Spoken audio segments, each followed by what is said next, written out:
कैसे हो? मैं सुरेश सर, भास्कर हिंदी प्राथमिक विद्यालय अम्बिवली, कक्षा तीसरी। विषय परिषद अध्ययन है। बच्चों, जैसे कि हमने पिछला पाठ 18 आपको पढ़ाया, हमारा परिवार तथा घर, उसके प्रश्नोत्तर आपने देखे और लिखने के लिए भी मैंने कहा था। अब इसके बाद हम अगला पाठ पढ़ेंगे, हमारी पाठशाला, आपके विद्यालय के बारे में, हमारी पाठशाला। तो बच्चों, पाठशाला के बारे में तो आप अधिकतर जानते ही हो, फिर भी कुछ विस्तृत जानकारी हम इस पाठ के अंतर्गत लेने वाले हैं। पाठ 19 से हमारा पाठशाला। देखिए, आज सुरेखा और मिहिर सवेरे के समय प्रतिदिन की अपेक्षा शीघ्र जाग गए, मतलब जल्दी उठ गए, और माता पिता की क्या कि उन्होंने सहायता न लेते हुए वह फटाफट तैयार होने लगे। दोनों पाठशाला जाने की जल्दबाजी में थे। माँ ने क्या किया, पूछा कि क्या बात है सुरेखा, आज इतनी जल्दी क्यों है? सुरेखा कहती है, आज हमारी जीवन शिक्षण प्राथमिक पाठशाला का स्थापना दिवस। हम लोगों को क्या मिलने वाला है? अल्पाहार, मतलब जो नाश्ता होता है छोटा बच्चों, आहार, तो वो मिलने वाला है। हम लोगों ने कल ही अपने वर्ग की स्वच्छ किया है, अपने मतलब क्लासरूम को उन्होंने क्या किया, साफ किया है। और क्या है, विद्यालय का स्थापना दिवस, मतलब उस दिन विद्यालय का उद्घाटन, मतलब बोलते ना खोलते हैं, ओपनिंग, वैसा था बच्चों। जीवन शिक्षण प्राथमिक पाठशाला उनके विद्यालय का नाम है, पाठशाला का नाम है जीवन शिक्षण प्राथमिक पाठशाला। और वो इसलिए जल्दी जा रहे हैं कि उस दिन उनके विद्यालय का पाठशाला क्या था, स्थापना दिवस, इसलिए जा रहे हैं। और क्या मिलने वाला है? अल्पाहार मिलने वाला है। ठीक है। अब हम लोगों ने कल ही क्या किया, उन लोगों ने अपने क्लास की व्यवस्था, स्वच्छता कर ली थी। वर्गों की स्वच्छता और सजावट की प्रतियोगिता है, मतलब हर क्लास के बच्चों को कहा गया कि अपने अपने क्लास को, अपने अपने वर्ग को क्या करोगे, डेकोरेट करोगे, सजाओगे। और इसलिए सभी बच्चों ने अपने अपने कक्षा को क्या किया, वर्ग को सजाया। तो इसलिए उन लोग को बड़ी प्रसन्नता हो रही थी कि ऐसा क्यों हो रही थी, क्योंकि उसमें प्रतियोगिता थी। और प्रतियोगिता तो आप जानते हो कि उसमें क्या होता है कि जो अच्छा मतलब अपने मतलब वर्ग को सजाएगा तो उसको मतलब पुरस्कार भी दिया जा सकता है। ठीक है बच्चों, अब आगे देखेंगे। अपनी पाठशाला मुझे बहुत पसंद है, अपनी पाठशाला मुझे बहुत पसंद है, ऐसा उन बच्चों ने कहा। फिर पिताजी मतलब कहते हैं, पिताजी क्या कहते हैं, मिहिर, हमारे समय तो बेटा ऐसा कुछ भी नहीं था कि जैसे कि आज आप लोग जा रहे हो, किस लिए जा रहे हो, क्योंकि स्थापना दिवस है आज के विद्यालय में, तो उसमें विद्यालय को मतलब वर्ग को सजाना है, उसके ऊपर प्रतियोगिता है। तो पिताजी कहा कि हम जब मतलब विद्यालय जाते थे, पाठशाला जाते थे, उस समय तो ऐसा कुछ नहीं था। पाठशाला का भी जन्म दिवस, मतलब उनको पिताजी ने, मतलब मिहिर ने कहा फिर से, जब पिताजी ने ऐसा कहा कि ऐसा कुछ नहीं था, तब मिहिर क्या कहता है, पिताजी, हमारे जन्मदिन की तरह पाठशाला का भी जन्मदिन होता है। हमारी पाठशाला खेल, विभिन्न स्पर्धाओं में सर्वप्रथम ही रहती है। हमारी पाठशाला में क्या होता है बच्चों, भाषण प्रतियोगिता होती है, खेल प्रतियोगिता भी ली जाती है। पिताजी, परियोजना पूर्ण करना, सैर पर जाना, वार्षिक सम्मेलन में भाग लेना जैसी बातें मैं बहुत उत्साह के साथ करता हूँ। कौन कहता है? मिहिर। क्या कहता पिताजी से कि जैसे परियोजना, कोई मतलब जैसे उपक्रम हो गया, ठीक है, जैसे विज्ञान का होता है ना, उसमें परियोजना पूर्ण करना, सैर करना, मतलब पिकनिक वगैरह जब जाती है आपके विद्यालय की, और जैसे वार्षिक सम्मेलन में कुछ भाग लेना, नाटक में हो गया, गाने में हो गया, हाँ, नृत्य में हो गया, या भाषण में हो गया, तो ये सब उसे बड़ा अच्छा लगता था, उसमें बहुत उत्साह से करता था। ऐसा वह मिहिर पिताजी से कह रहा है। ठीक है बच्चों, एग्जीबिशन वगैरह होता है ना, ये सब, उसमें उसको बहुत रुचि रहती थी। अब आगे देखिए, आप बताइए कि जैसे तुम्हारे गांव की पाठशाला की स्थापना कब हुई थी, कि जब जो आपका गांव है तो वहाँ पे भी विद्यालय है, पाठशाला, तो उसकी स्थापना कब हुई थी। ठीक है, क्योंकि ऐसा होता है बच्चों कि बच्चों लोग विद्यालय में पढ़ते हैं और उनको कैसा है कि हमारे विद्यालय की अपने हमारे पाठशाला की स्थापना को हुई ये उनको पता नहीं था। लेकिन जब आपको देखो ब्राउचर ये सब या रिपोर्ट कार्ड वगैरह मिलते हैं उसमें लिखा रहता है स्थापना दिवस लिखा रहता है विद्यालय का। तो लेकिन कोई ध्यान देता नहीं है। तो ये सब चीज़ें आपको जानकारी होनी चाहिए। तुम अपनी पाठशाला का स्थापना दिवस कैसे मनाते हो? जैसे अभी देखिए अभी मिहिर और वो उसकी बहन बना रहे हैं, जा रहे हैं विद्यालय में, मतलब प्रतियोगिता ली गई है कि सजावट कौन अच्छे से करेगा। फिर उसके बाद अल्पाहार है, उसमें ये सब चीज़ें खेल ये सब चीज़ें रखी गई हैं। तो आपके विद्यालय में किस तरह से स्थापना दिवस मनाया जाता है उसे आपको बताना रहेगा। पाठशाला की कौन सी बातें तुम्हें अच्छी लगती है? जैसे अभी उस बच्चे ने कहा कि जैसे प्रतियोगिता में, जैसे शहर में ये सब चीज़ें, मतलब जो जो चीज़ें हैं उसको अच्छी लगती है। तो वैसे आपको पाठशाला में कौन कौन सी चीज़ें अच्छी लगती है, ठीक है, वो आपको बताने हैं। क्या आप जानते हैं कि हमारे देश में प्राचीन काल में अध्ययन के लिए विद्यार्थी गुरु आचार्य के घर पर जाया करते थे? समझ में आ रहा है मेरी बात? कि पहले कैसा था, प्राचीन मतलब बहुत पहले समय में क्या होता था कि बच्चे अध्ययन यानी पढ़ने के लिए विद्यार्थी कहाँ जाते थे? गुरु के घर पे। जैसे आप लोग टीचर सर के यहाँ सर मतलब विद्यालय में आते हैं ना, बच्चे भी विद्यालय में आते हो, जैसे आप जाते हो, आपके सर और टीचर भी मतलब कक्षा अध्यापक या सर वगैरह सब क्या होते हैं विद्यालय में आते हैं, वहीं पे मिलकर जो भी होता है मिलते एक जगह मिलते हैं, पढ़ाई वढ़ाई होता है, अध्ययन अध्यापन। तो पहले ऐसा नहीं था। पहले क्या था कि जो विद्यार्थी होते थे वह अपने गुरु को, जो शिक्षक होते हैं उनके पास या आचार्य होते थे उनके घर पर जाया करते थे। वे कुछ वर्ष वहाँ रहकर क्या करते थे? अध्ययन होते, जिसको गुरुकुल बोला जाता है बच्चों, आश्रम बोला जाता है। तो वहाँ पे बच्चे क्या होता था, क्योंकि कैसा था कि दूर होता था ना आश्रम, तो वहाँ पे जाकर वहाँ पे रुकते थे और वहीं पे पढ़ते थे। बाद के समय में गांव में एक शिक्षक, मतलब उसके बाद जब मतलब लोग गुरुकुल में जाकर शिक्षा लेते थे, उसके बाद धीरे धीरे फिर क्या हुआ कि बाद में क्या हुआ, समय में गांव में एक शिक्षक और विभिन्न क्या हुए आयु वर्ग के विद्यार्थी एकत्र होते थे। मतलब एक सर होते थे पढ़ाते थे, और उसमें जैसे अभी आपके वर्ग में जैसे आप जो भी क्लास में हो, तीसरी क्लास में हो, तो उसमें सबकी आयु कैसी होती बच्चों? एक समान होती, थोड़ा एक दो साल आगे पीछे होगा। लेकिन उस समय कैसा था, जब गांव में शिक्षक पढ़ाते थे, उसमें विभिन्न वर्ग के मतलब कोई मतलब छोटा बड़ा ऐसे सभी विद्यार्थी एकत्र होते थे और पढ़ते थे। आचार्य उन्हें सिखाते पढ़ाते थे, ठीक है। और विद्यार्थी जमीन पर अक्षर संख्या अधोरेखित करते थे। जैसे अभी आप कैसे होते हो, कापी पे पेंसिल से लिखते हो, और अभी जैसे शाम बैठे, तो पहले क्या था कि लोग कैसे थे कि वो नीचे ही बैठकर, ठीक है, ज़मीन पर ही जो धूल मिट्टी होती थी उसी के ऊपर उंगली से क्या करते थे, जो अक्षर आप पेन से लिखते हो वो अपनी उंगलियों से वो अक्षर बनाते थे बच्चों। तो संख्या अधोरेखित मतलब रेखित कर लिखते थे। उस समय लड़कियों की शिक्षा लगभग दुर्लभ थी। क्यों दुर्लभ थी?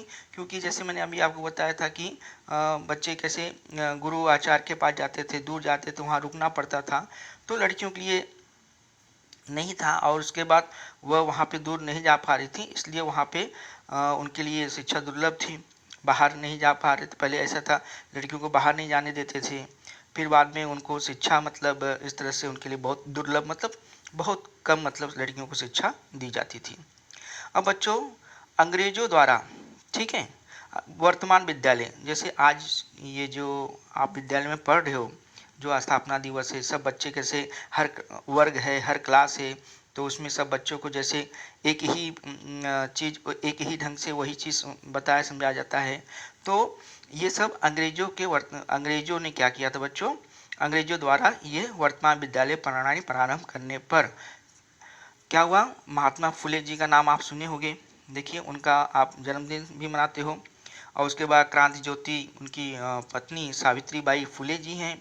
जैसे सुधारकों ने क्या हुआ, पुणे शहर में लड़कियों की शिक्षा का सूत्रपात किया। तो इन्हें हम क्या करेंगे, क्रांति ज्योति सावित्री बाई को बहुत बहुत नमन करेंगे। क्यों बच्चों?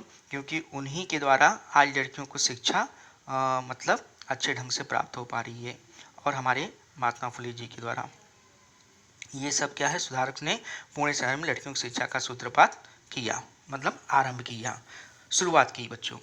अब आगे देखेंगे पाठशाला में परिवर्तन कैसे हुआ। पहले की पाठशाला मतलब परिवर्तन मतलब होता है बच्चों बदलाव, चेंजेस, ये सब होता है। ठीक है। अब पहले गांव में पाठशालाएं चलती थी। ठीक है, गांव में मतलब क्या होता था, पाठशालाएं चलती थी। कहाँ चलती थी पाठशाला, ऐसे नहीं जैसे आप इस ऐसे घर मतलब पाठशाला हो, चार दीवारी है, उसमें हर वर्ग अलग अलग है। पहले ऐसा कुछ नहीं था बच्चों। पाठशाला तो गांव में चलती थी। कैसे चलती थी, जैसे कोई पेड़ होता है विशाल पेड़, जैसे बरगद हो गया, अथवा किसी बड़े वृक्ष के नीचे छायादार, मतलब जहाँ छाया दार मतलब बड़े वृक्ष होते थे, पत्ते ज़्यादा रहते थे, उनके नीचे विद्यार्थी बैठते थे, एकत्र होते थे। और एक ही शिक्षक विभिन्न आयु वर्ग, जैसे बताया कि हर जैसे कि विभिन्न प्रकार के, कोई जैसे अभी एक समझ लीजिए जैसे तीसरी का बच्चा, सातवीं बच्चा, आठवीं बच्चा, दूसरी का, सब एक साथ के उम्र वाले बच्चे को शिक्षक वो पढ़ाते थे। तो विभिन्न आयु वर्ग के विद्यार्थियों को पढ़ाया करते थे। इस अध्ययन में जैसे बच्चों नॉर्मल मतलब सिंपल ही पढ़ाया जाता था। जैसे अभी कि जैसे पहाड़े हो गए, ठीक है, जोड़ हो गया, घटाना हो गया, अक्षर हो गया, परिचय और गणित का समावेश, ये सब चीज़ें होता था। अब अंग्रेजों के भारत में आने पर उन लोगों ने क्या किया, जैसे आज जैसे विद्यालय चल रहा है बच्चों, वर्तमान विद्यालय प्रणाली प्रारंभ की, मतलब शुरुआत की। और लोगों को ये बात समझ में आ गई, यदि प्रगति करनी है मतलब आगे बढ़ना है। जब ये अंग्रेजों ने मतलब ये प्रणाली शुरू किया, जो वर्तमान में पाठशालाएं चल रही हैं, तो इससे लोगों को क्या हुआ, ये जानकारी हुई है कि अगर हमें आगे बढ़ना है, प्रगति करनी है, तो शिक्षा का कोई और विकल्प नहीं है। क्योंकि शिक्षा से ही हम क्या कर सकते हैं, आगे बढ़ सकते हैं, प्रगति कर सकते हैं। ये शिक्षा हमारे लिए बहुत महत्वपूर्ण है, बहुत इम्पोर्टेंट है। तो फिर बच्चों देखो, लोगों ने स्वयं आगे बढ़कर अपने बच्चों को पाठशाला भेजना प्रारंभ कर दिया। इसी कारण आज की पाठशालाओं का निर्माण हुआ है बच्चों। जैसे पहले मैंने बताया प्राचीन में कैसे विद्यालय थे और आज कैसे हो गए। अब देखिए, जैसे मैंने आपको देखो बताया था कि सबसे पहले नाम आपको लिया था ना, किसका नाम लिया था, महात्मा ज्योतिराव फुले। ठीक है, उसके बाद उनकी पत्नी ज्योति, उनका नाम लिया था। अब देखिए, अब यहाँ पे सावित्रीबाई फुले का भी नाम लिया था। ठीक है, तो अब उनके लिखिए जिन्होंने मतलब पुणे में लड़कियों के मतलब शिक्षा का सूत्रपात किया था। ठीक है, सबसे बड़ा कोटि कोटि उनको धन्यवाद। और अपने शिक्षक और अभिभावक के माध्यम से पाठशाला और शिक्षा के संबंध में महान कार्य करने वाली निम्नलिखित विभूतियों से संबंधित जानकारी हम प्राप्त करेंगे बच्चों। देखिए यहाँ पे महात्मा ज्योतिराव फुले देख लीजिए चित्र में, उसके बाद सावित्रीबाई फुले हैं, फिर महात्मा महाराजा सयाजीराव गायकवाड़ जी, और उसके बाद बच्चों राजर्षि साहू महाराज, और पंडिता रमाबाई, और महर्षि धोड़ो केशव कर्वे, और उसके बाद देखिए बच्चों डॉक्टर बाबा साहब आम्बेडकर और कर्मवीर भाऊराव पाटिल और डॉक्टर पंजाबराव देशमुख। ठीक है, तो ये सब हमारे कौन हैं, अभिभावक के माध्यम से आज ये सब जो विभूतियाँ हैं उनको बहुत बहुत इन्होंने हमारे देश के लिए, शिक्षा प्रणाली के लिए बहुत किया। इन्होंने स्वयं संविधान को लागू किए हैं। डॉक्टर बाबा साहब अम्बेडकर, सब जानते हो, बताया गया है आपको। अब देखिए बच्चों आगे आ जाइए, क्या आप लोग जानते हैं, अब देखिए मैंने जो बताया ना सावित्रीबाई फुले के बारे में, अब जरा ध्यान से सुनिए। सावित्रीबाई फुले की पाठशाला की लड़कियों की वार्षिक परीक्षा समाप्त हुई। ध्यान से सुनो, सावित्रीबाई फुले ये पाठशाला का नाम है। क्या नाम है, सावित्रीबाई फुले पाठशाला की लड़कियों की वार्षिक परीक्षा, समझते हो ना, जो छमाही परीक्षा होता है, अंतिम परीक्षा होता है उस मतलब क्लास का, तो समाप्त हुआ। तब उस पाठशाला को देखने के लिए बहुत से लोग क्या हुए, एकत्र हुए थे। ठीक है, पहले क्रमांक वाली लड़की को पुरस्कार दिया जा रहा था। तब उस लड़की ने क्या कहा कि मुझे पुरस्कार नहीं चाहिए। बात को बहुत ध्यान से सुनिए बच्चों, बहुत से लोग एकत्र हुए थे। ठीक है, तो पहले क्रमांक जो लड़की पाई थी तो उसको पुरस्कार दिया जा रहा था, लेकिन उसने पुरस्कार को क्या किया, नहीं लिया। वो क्या कहती है, सावित्रीबाई फुले की पाठशाला की लड़कियों की वार्षिक परीक्षा हुई थी, जब सावित्रीबाई पढ़ती थी तो उन्होंने पुरस्कार नहीं लिया। मुझे पुरस्कार के लिए क्या चाहिए, पुस्तकालय चाहिए। मुझे पाठशाला के लिए क्या चाहिए, पुस्तकालय चाहिए। यह लड़की घर पर रात में देर तक अध्ययन करती थी बच्चों। और ज्योतिराव सावित्रीबाई ने विद्यालय के छात्रों तथा छात्राओं को कृषि तथा तकनीकी शिक्षा देने की व्यवस्था की। ठीक है, ये समझ में आया। अब देखिए महात्मा गांधी जी को देखिए। अब ये हमारे राष्ट्रगीत जनगण मन की रचना किसने की थी बच्चों? गुरुदेव रविंद्रनाथ ठाकुर। ये सब नाम ध्यान में रखिए हमेशा। हमारे राष्ट्रगीत क्या है? जनगण मन की रचना गुरुदेव रविंद्रनाथ ठाकुर द्वारा की गई और उन्होंने पश्चिम बंगाल में बोलपुर नामक स्थान पर एक विद्यालय प्रारंभ किया। यह अब बच्चों देखो, जैसे मैंने नाम लिया, क्या नाम लिया? गुरुदेव रविंद्रनाथ ठाकुर। इन्होंने कैसे किसकी रचना की थी? हमारा राष्ट्रगीत की। हमारा राष्ट्रगीत है जनगण मन। तो देख लीजिए उनको, रविंद्रनाथ जी ठाकुर को देखें। और उन्होंने एक विद्यालय भी शुरू की थी। अब यह विद्यालय हरे भरे वृक्षों, रंग बिरंगे फूलों, चहकने वाले पक्षियों, नीले आकाश जैसे परिसर में लगता था। इस विद्यालय का नाम क्या रखा था? शांति निकेतन बच्चों। क्या नाम रखा था? क्योंकि विद्यालय इतना मनमोहक था ना, बहुत मतलब पर्यावरण से बहुत सजा हुआ विद्यालय था बच्चों। और बच्चों को यह विद्यालय बहुत पसंद था, क्यों? बहुत अच्छा लगता था। और वहाँ का वातावरण भी बहुत सुंदर था, अत्यंत शांत था, इसलिए इसका नाम ही शांति निकेतन रखा गया। कोई गड़बड़ या शोरगुल नहीं था। ठीक है, मोटर कार की आवाज़ भी नहीं थी और तांगों की खड़खड़ाहट नहीं थी। जो घोड़े चलते हैं तांगे के चलते, वो सब भी नहीं था। ऐसी यह पाठशाला वृक्षों के नीचे लगती थी। इस पाठशाला में नृत्य गायन सिखाया करता था। मतलब नृत्य यानी नाच जो होता है, संगीत हो गया, गायन सिखाया जाता था। हस्तकला हो गया बच्चों, और हस्त व्यवसाय मतलब हस्तकला, हाथों से जो चीज़ें बनाई जाती है, कलाई मतलब उसमें देती हैं, कला देते हैं। और उसके बाद हाथों से कोई व्यवसाय जो बनाते हैं, हस्त व्यवसाय भी सिखाते थे। कि जैसे कि बच्चे नृत्य के साथ, गायन के साथ और पढ़ने के साथ साथ में उनके अंदर कोई गुणवत्ता हो, जिससे वो आगे अपने व्यवसाय में कोई छोटा लघु उद्योग या व्यवसाय स्वयं कर सकें। अब देखो बच्चों, बच्चे स्वयं ही नाटक तैयार करते थे और नित्य गायन, नृत्य तथा उसके साथ साथ नवीन विषयों को भी सीखते थे। और इस विद्यालय में बाहरी देशों के बच्चे भी सीखने के लिए आते थे बच्चों। अब ठाकुर को, कौन ठाकुर? रविन्द्रनाथ ठाकुर को 1993 में नोबेल पुरस्कार प्रदान किया गया और इस पुरस्कार की पूरी राशि उन्होंने अपने विद्यालय को दे दी। कौन से समय में मिला था? 1913 में नोबेल पुरस्कार मिला और उसमें कुछ राशि मिली थी। वो सारी राशि कहाँ दे दी उन्होंने? पुरस्कार रूप में अपने विद्यालय में दे दी बच्चों। और शिक्षा के संबंध में अभी देखिए, मैंने जो चित्र पहले बताया महात्मा गांधी जी, तो शिक्षा के संबंध में महात्मा गांधी जी के विचार बहुत महत्वपूर्ण थे बच्चों।